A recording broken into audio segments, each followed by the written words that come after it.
Welcome. This is Tuesday afternoon, just after 2 p.m. Welcome to Question Time with Dill, the Party Wal guy. And we're going to talk about Party Wal questions. Oh, sorry guys, messed up there. Feedback from Facebook. So we're actually live on Facebook as well. So welcome and thank you for coming. Just a quick run through of housekeeping. First of all, this is a Zoom webinar. We're being live cast onto Facebook at the same time. It's not a Zoom call, so we won't be able to see any of your selves until later on, unless you choose to do so. No scheduled fire alarms. You do see a fire alarm. My one's over here, and I'll be running out that way. I'm not sure where yours is, but I'm sure you know where yours are. Let's have a look. I'm just going to try and work out where my camera is. We'll carry on. So if you're watching this on your phone might look something like that, and there's questions at the bottom, hand raising and so on. We'll go through that in a minute. If you lose connection, Zoom connects back on itself. If you get a call, when it reconnects, you might have to reboot and come back, otherwise you lose sound. And if we lose connection, we've got backup internet here, so it'll all be good to go. Recordings will be available on our YouTube channel. There is a lag, and there's various reasons for that. So subscribe to our YouTube channel, and you'll end up getting recordings on there. Here's my book. Don't buy it yet.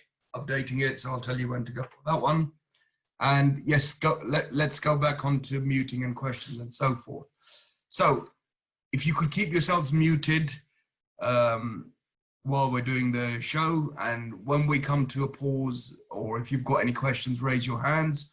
Alternatively, you could put your questions in the chat box, and once I go through some of the questions, I'll pick them up at a point, and let's try hand raising. So anybody who's heard of the Party Wal Act and has a rough idea what they're doing here, please raise your hands virtually, of course.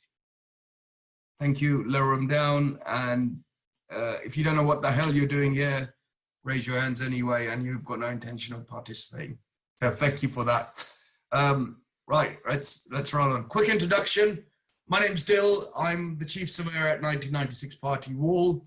This is a question time show, approximately half an hour or so, every Tuesday, 2 p.m.-ish. And we go through various questions I get asked, or if you've got questions, please send them in. We had a really good show last week. We had loads of questions coming in. So keep your questions coming in. And all I do is talk about Party Wal Act and discuss Party Wal questions, at least on this show. Other shows are for other reasons. If you'd like to send me questions, you can email them or connect with me on LinkedIn. And those are the best places to get hold of me. Send your questions in, and it's all about trying to answer your questions and add value to your various issues you've got going on regarding the Party Wal Act. We're very lucky we're joined by one of the members of the Property Investor News at the moment. And this show is sponsored by Property Investor News, Property Professionals, and Wren Kitchens. So onwards and upwards. We had an interesting spate of, before I go into the questions last week, just to recap on why I go through the Party Wal process, and you guys would have heard this before, but I can't emphasize this too much because the pain of not doing it is so enormous that, I have to keep going through it. Okay, so most important reason is you as a building owner, the owner of the building where your works are going to be taking place, part of the Party Wal process is a schedule of conditions. So once you do a schedule of conditions, it stops your neighbours, your adjoining owners, from doing false and malicious claims.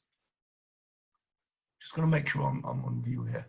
So it stops false and malicious claims from your neighbours. And we've been into properties a number of occasions where we've done a survey, and on one occasion I logged water damage.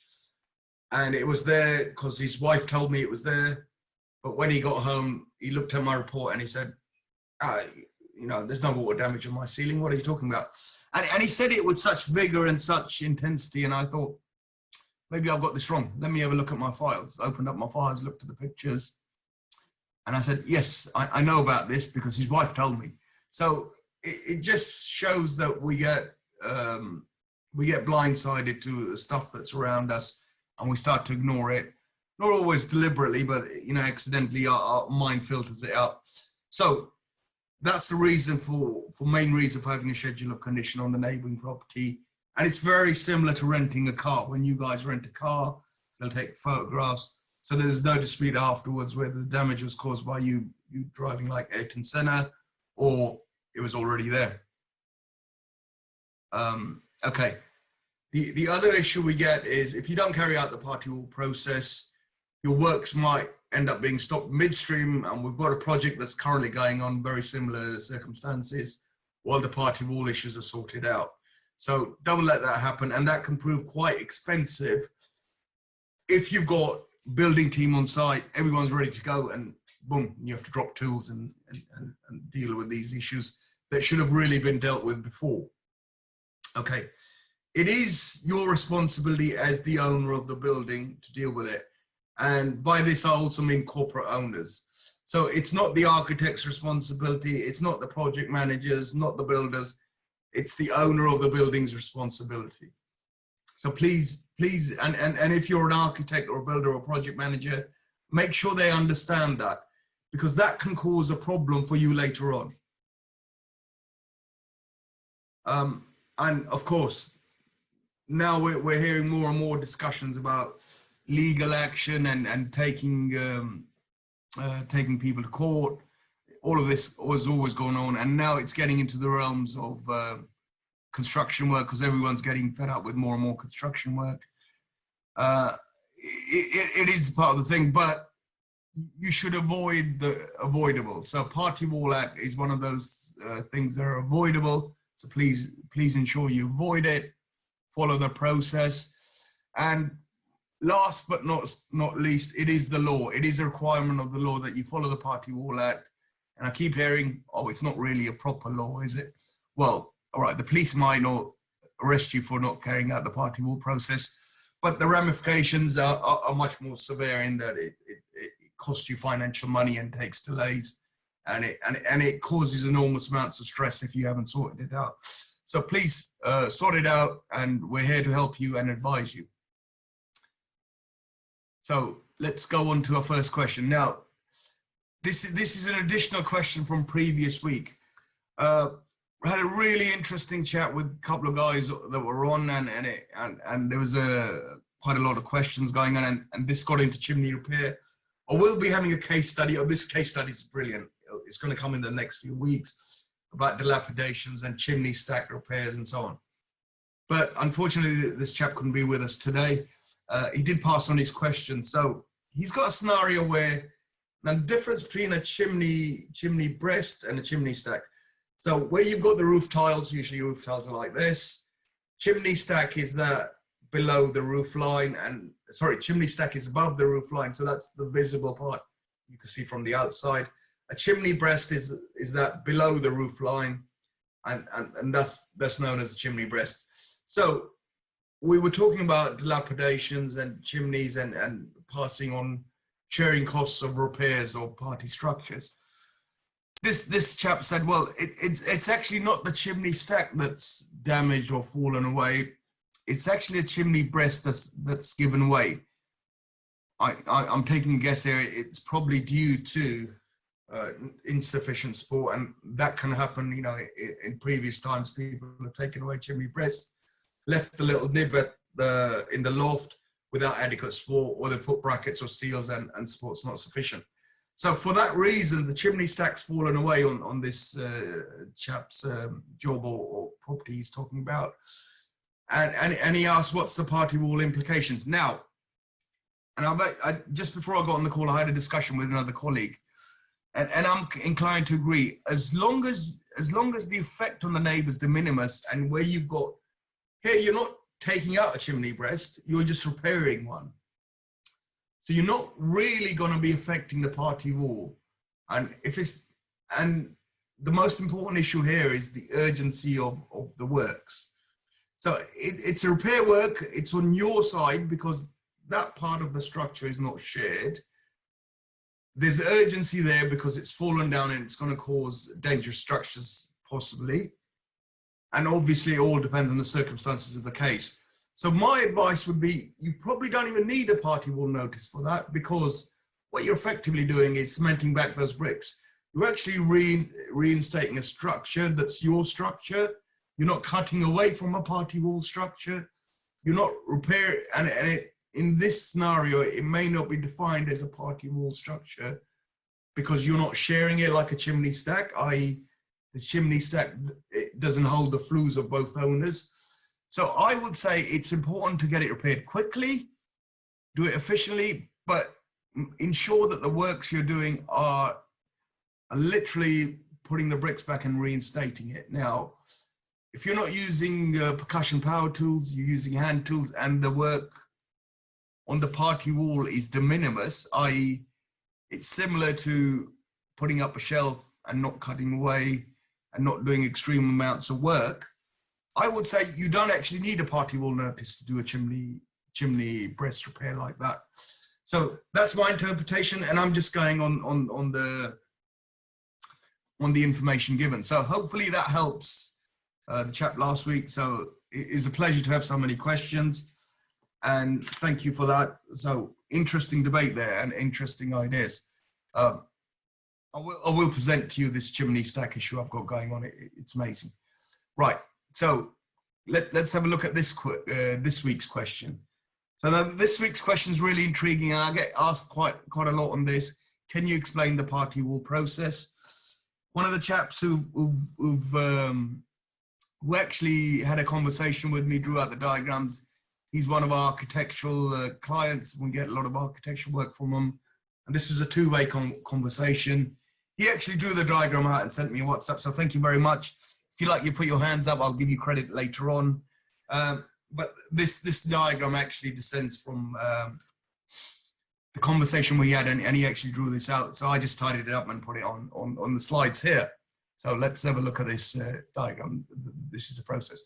So the process for each adjoining owner, and I should add each notifiable owner, is as follows. Identify the notifiable works. I might have a question actually. Sorry, hold on. I'm going to see if there's a question here. Right, question for later on. Yeah, brilliant. Thank you for sending that question in. Keep them coming in. Right, so back to this. The process for each adjoining owner. Let's start. So identify notifiable works for each adjoining owner, and then you serve them notices. So I realize it's a short sentence and it's quite an involved process. So I just want to give everybody an overview of the party wall process, so that this is why it's going to be a little bit short in some places. So once you've served notices on the adjoining owners, each of the adjoining owners can reply as follows. They can consent with a schedule of condition, which is a schedule of condition survey. I discussed earlier on, we can discuss that separately.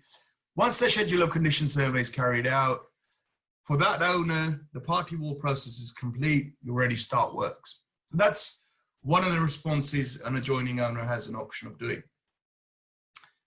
Next option, they can dissent to the party wall notice. Now they can do this in one of two ways. They can ask for an agreed surveyor, so that the surveyor acts for both the building owner and the adjoining owner, the same surveyor. That's why they call it an agreed surveyor.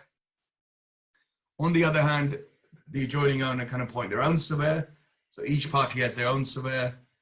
There's another addition of a third surveyor, but I'm not going to go into that. That's nitty-gritty of the process.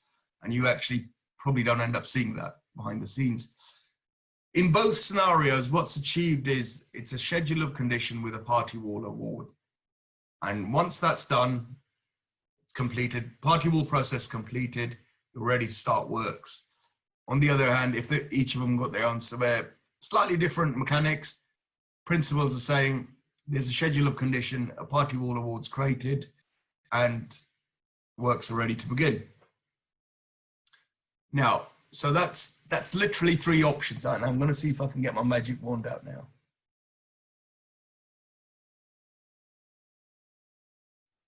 So that's three options that you've got: the schedule of condition consent, you've got agreed surveyor, dissent with agreed surveyor, dissent with their own surveyor.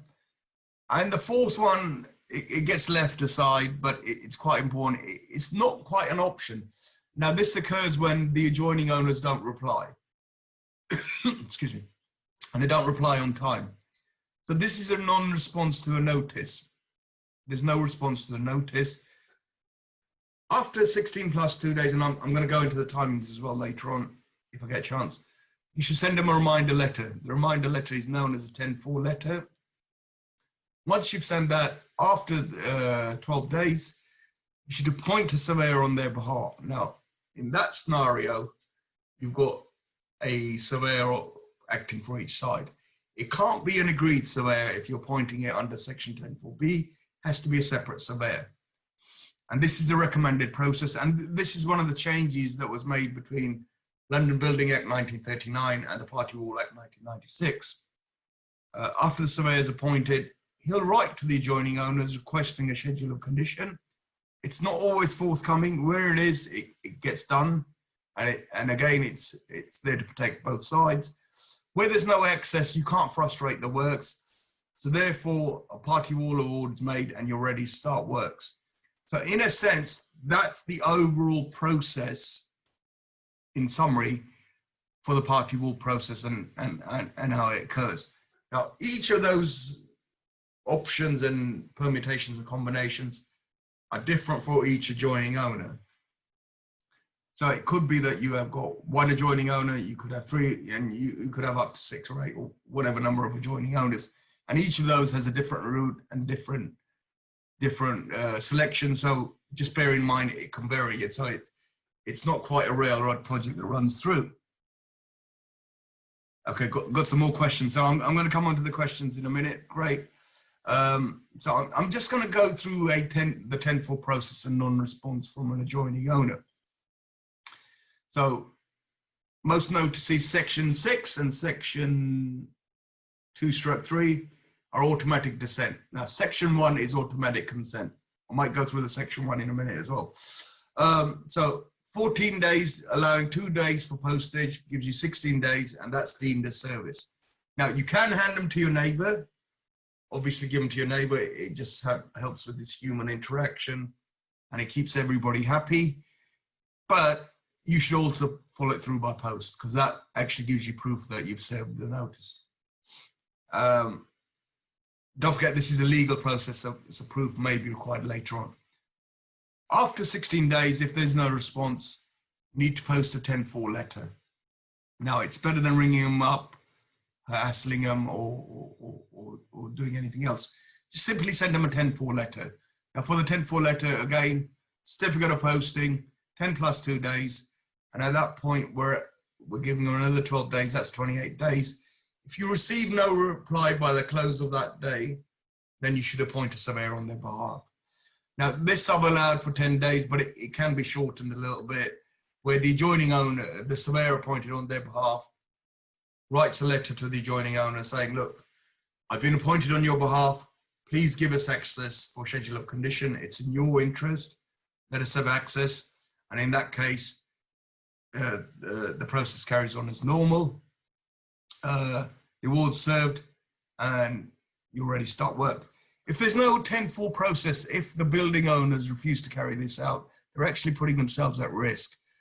And on the other side, the adjoining owners may not engage, because they're just being difficult. They want their own surveyor, or they just want to frustrate works. So for the adjoining owners, please engage in the process, because if there's no survey of your property, it doesn't put you in good stead. You're being put on the back foot. For building owners, your work may be stopped and you may end up getting a different surveyor appointed, and it causes, again, back to the beginning, frustration and delays to your work and cost overruns. So that's just an overview outline of the 10-4 process. I've got some questions. I'm going to have a look at those questions. Dill, could you touch on submitting a line of junction notice for works of more than 3 meters away from neighboring foundations, and whether a Party Wal award is produced, or will the notices suffice? Right, so back to the basic question. the notice is usually not the end of it. However, there's a little diagram here. Let me see if I can come to this bit. So I'm just going to race through this, and there we go. This is the bit I'm looking at.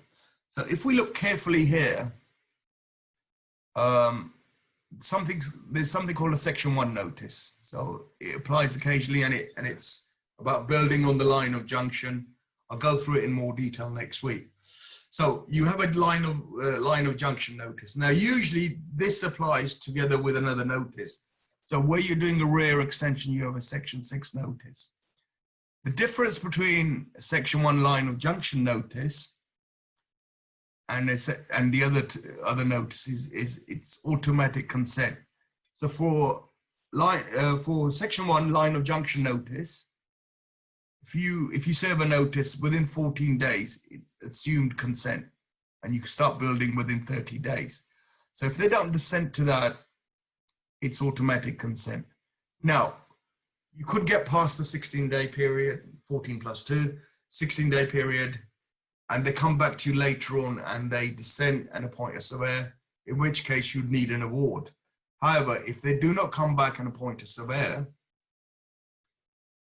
there's no award needed and you can carry on with the works. Now, this is a scenario where you've got someone building on the line of junction, the nearest building or structure is more than 3 meters away. So the only thing that applies is a line of junction notice. Now you're going to say, why would you do a line of junction notice when you don't need to do anything else? Now, the reason for this is if you've got possibly a 2, 3, or a 4-story building on the line of junction, you're going to need scaffolding to build that safely. Line of junction gives you access rights. In fact, any works in pursuance of the Act gives you rights to get access to the adjoining owner's land. So which means that by issuing a line of junction notice, line of junction notice, you gain rights to get access to neighbouring landowners' land, put scaffolding there because your works are in pursuance of the Act. Therefore, it means you can put scaffolding on their land to raise that wall because it's being built on the line of junction without having the need to pay for a scaffolding license or get into complications. Now, scaffolding licenses are tricky on their own. I'm going to go into it now, but they're governed by a different set of laws and principles different from the Party Wal Act. So, primary reason is to get a scaffolding license, and the adjoining owners can't stop you.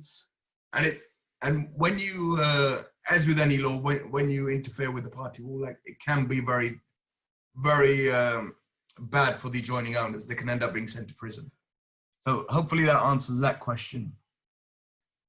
Okay, next question. If a wrong notice was submitted and signed by the adjoining owner to dissent and appoint a surveyor, can it be withdrawn with the correct one? So, quick question on here. If a wrong notice is sent, can it be withdrawn and the correct one submitted? Yes. So you can withdraw notices. You'd have to start the process. You waste a bit of time, but you then send the correct one in, and a new one's a new one served, and the process starts again from when you serve the new notice. So yeah, you can end up making errors. Or sometimes your schemes change.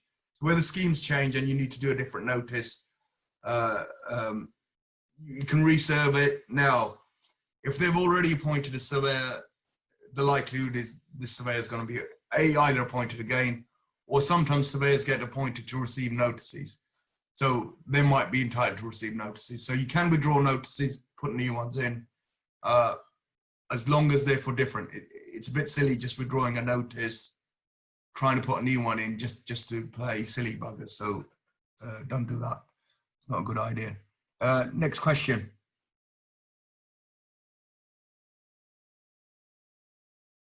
Could you bring up the Party Wal process again to take note? Yeah, I'm guessing that you guys quite like this diagram. So let's have a look. I assume this is the diagram you're looking for. So this will find its way into a PDF that I've created. Probably a couple of weeks. I'll put it in there so that and then if you send me an email, I'll send you one as well. So and anything I can help you, please feel free. Okay, got one more question. Next question coming in. So, how could two surveyors deal with issues, damage that have been caused by the building owner's building, but they have building but are not notified of works, i.e. competent private agreements signed with both surveyors? Okay, so let me paraphrase that question. How do two surveyors deal with damage caused by the building owner's builder, but it's due to non-notifiable works? So the Party Wal Act only deals with notifiable works. So therefore, it can only deal with notifiable damage. Now, they can bring other damage into the Act if both owners are agreed.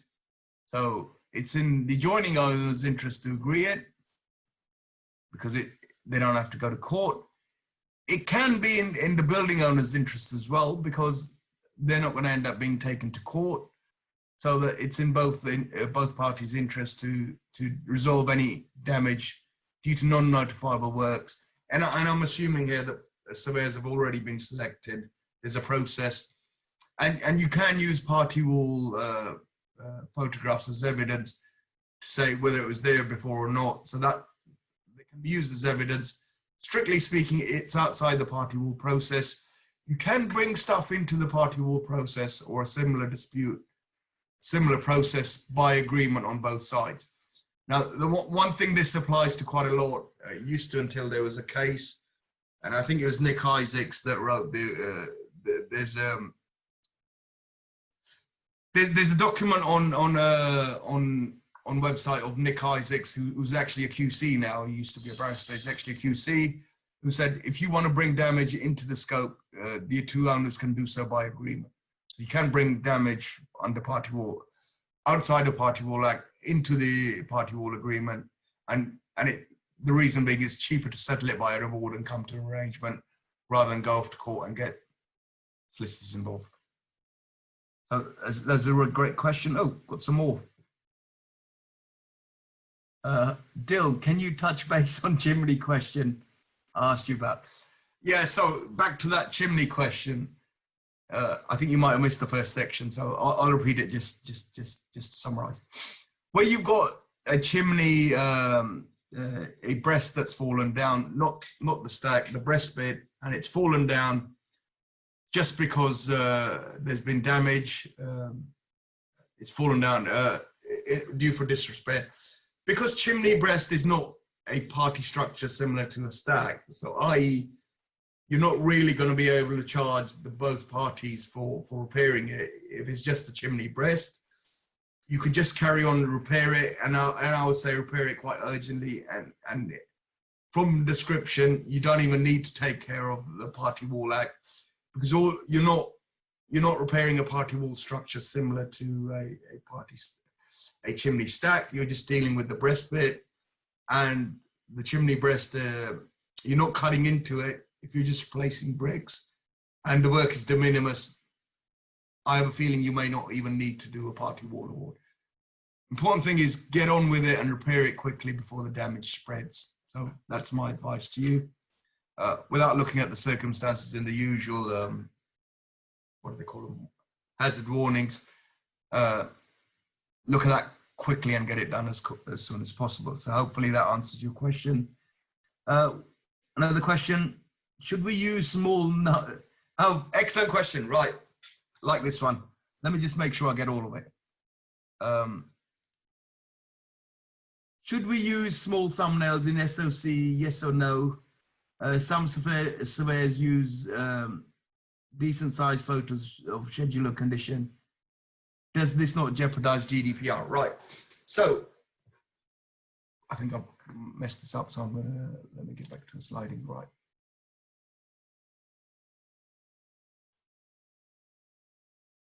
Okay, so there's a diagram. So this is a question on photographs and schedules of condition. Let me see if I'm sharing the screen properly.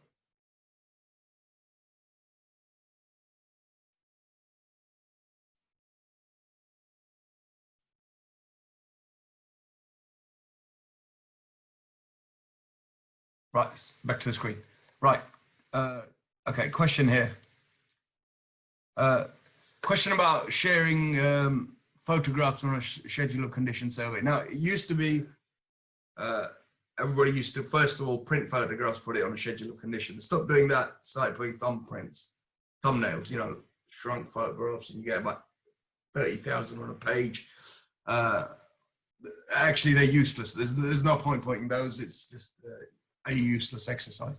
But moving on, when GDPR came in, you couldn't actually do that because there's potential for losing people's private information. So if you're going around photographing a building, occasionally you're going to get photographs. You're going to get all sorts of stuff lying around. You might end up taking it in a photograph. It ends up in a schedule of condition. And then, you know, Mr. James Bond does his stuff and it blows up and they've lost their privacy. They've lost some information that's important. So don't put photographs in a schedule of condition. Current practices to upload it onto OneDrive or one of these internet-based photographs, and you can only share it with the other surveyor. Remember, what you don't want to do is share the adjoining owner's photograph with the building owner. So remember, bear that in mind. You're only trying to share it with the other surveyor, and that's for the purpose for which they're intended. So great question. I'm afraid this is going to be near the end of the show. So we're getting close to the end, and as usual, for the end, we'd like to bring on our one of our sponsors. If I can get, let me move this around. Oh, great. Mr. Ranjit.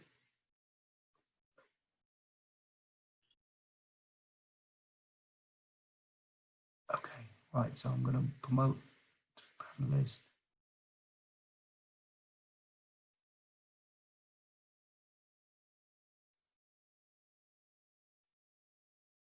Okay, I think I've lost one of our sponsors, actually.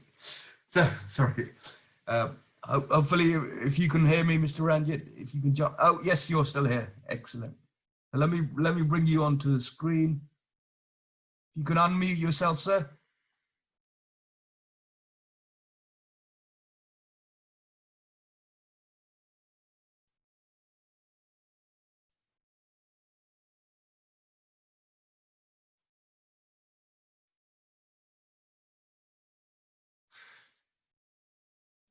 So while Ranjit's unmuting himself, I'm going to take you to his slides. Oh, yes, we have a video. Ranjit, can you hear me? Hello. Hello there. How are you? Can you hear me? I can hear you perfectly. Thank you, sir. I've mucked something up this week. I've lost everybody's video. So I'm going to go to your slides, but it's a pleasure to see you here. If you can talk us through some of your wisdom for this week. Okay. Good afternoon, Ranjit from Property Investor News. Education is the only weapon to be successful. No matter what business you're in, property is no different. Prepare yourself for the changes, challenges, and opportunities ahead. Become educated, knowledgeable, and informed investor. Our publication, Property Investor News, provides you analysis, news, research on property investments, also updates on mortgages, finance, auctions, legal matters, and much, much more. Limited time offer only. Receive 3 free issues of Property Investor News plus our 200th issue, which is the June issue, for free. So in fact, you get 4 issues for free, and you also get the book Before the Hammer Falls for free also. The main theme in our 200th issue is student sector review and much, much more. To subscribe, just follow the instructions in the chat box. Leave you with this. We are in changing and challenging times, and there are going to be setbacks. Remember, when you get set back, don't sit back. Only step back to bounce back. Behind every setback is an opportunity. Invest in yourself will not only improve your life, it will also improve the lives of all those around you. Thank you for your time. Back to you, Dil. Thank you, Ranjit. Thank you for sharing that. brilliant little piece of information and wisdom. I've had some more questions in. I'm actually going to go and try these, but please send them in and I'll cover them again next week. Also, when you're doing a schedule of condition and the adjoining owner refuses to allow the building owner surveyor to enter the premises, but allows their own surveyor to enter. So what's happening here is that they're not allowing the other surveyor to enter the building owner, only their own surveyor. So in that scenario, it's not really a proper schedule of condition because although you could take photographs, they could be of anywhere, it doesn't count. So no one has the right to go into anybody's house. So they don't have to allow entry for the building owner surveyor, unless the two surveyors trust each other and can say, that's okay, you go and do it, that's fine. And there is that possibility sometimes because people who work in the industry know each other. Where they've refused, and this can come down to the building owner surveyor say, well, I haven't been granted access. I'm not willing to trust those photos. So it's as if I haven't been granted access. So that's the way to approach that. It all depends on who the other surveyor is. And I think there's a part 2 to this question as well.